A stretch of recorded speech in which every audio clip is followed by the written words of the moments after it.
नमस्कार दोस्तों। जून में लोकसभा चुनाव होने से पहले दिसंबर में मोदी सरकार ने बड़ा खेल किया था। नया कानून बनाकर चुनाव आयुक्तों की नियुक्ति का 1991 से चला आ रहा सिस्टम बदल दिया।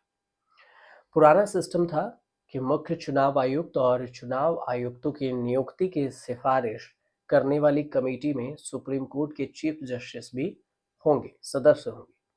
सरकार ने नया कानून बनाकर चीफ जस्टिस को बाहर कर दिया। नया कानून लागू होने के बाद कई चुनाव हो चुके हैं, लेकिन नए चुनाव आयुक्तों की नियुक्ति भी हुई, लेकिन विवाद खत्म नहीं हो रहा।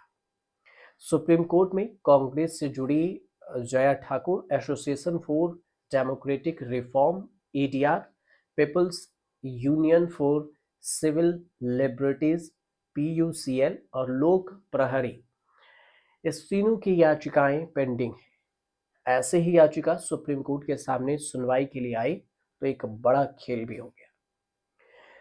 चीफ जस्टिस संजीव खन्ना और जस्टिस संजय कुमार की बेंच को याचिका सुननी थी। सुनवाई शुरू होने से पहले चीफ जस्टिस संजीव खन्ना ने खुद को केस की सुनवाई से अलग कर दिया।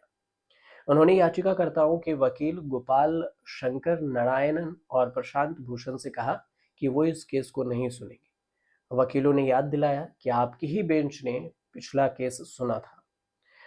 फिर भी संजीव खन्ना नहीं माने। बेंच ने इतना ही ऑर्डर दिया कि अगली सुनवाई 6 जनवरी को होगी, लेकिन बेंच नहीं होगी जिसमें चीफ जस्टिस संजीव खन्ना नहीं होगी। तब तक बेंच ने केंद्र सरकार और चुनाव आयोग को उनका पक्ष बताने के लिए कहा है। चीफ जस्टिस संजीव खन्ना ने ऐसा कोई कारण बताया नहीं कि केस से अलग करने का इतना बड़ा फैसला क्यों लिया, जबकि इसी साल इसी से जुड़े हुए एक केस की सुनवाई करके जजमेंट दे चुके हैं। कारण बताना जरूरी नहीं, लेकिन क्या कारण ये हो सकता है कि जिस कानून के लिए जिस क्लॉज की संवैधानिकता को चुनौती दी गई है वो सुप्रीम कोर्ट के चीफ जस्टिस से जुड़े हैं। याचिका में सवाल उठाया गया कि मुख्य चुनाव आयुक्त जो है सीईसी और चुनाव आयुक्तों की नियुक्ति करने वाली समिति से चीफ जस्टिस को क्यों हटा दिया गया।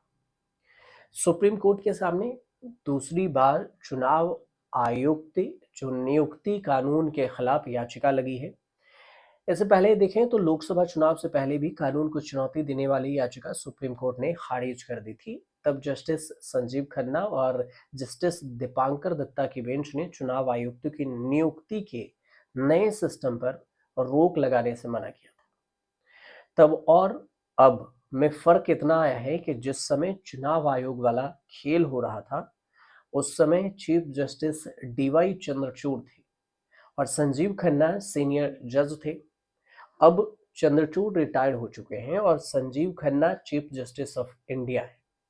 चुनाव आयोग वाले कानून पर पद पर रहते हुए न तो चंद्रचूड़ ने कभी आपत्ति जताई और इस ग्राउंड पर चुनाव आयोग से जुड़े किसी केस को चुना और सुना, जबकि संजीव खन्ना ने तब तक केस को सुना जब तक वो चीफ जस्टिस नहीं बने थे।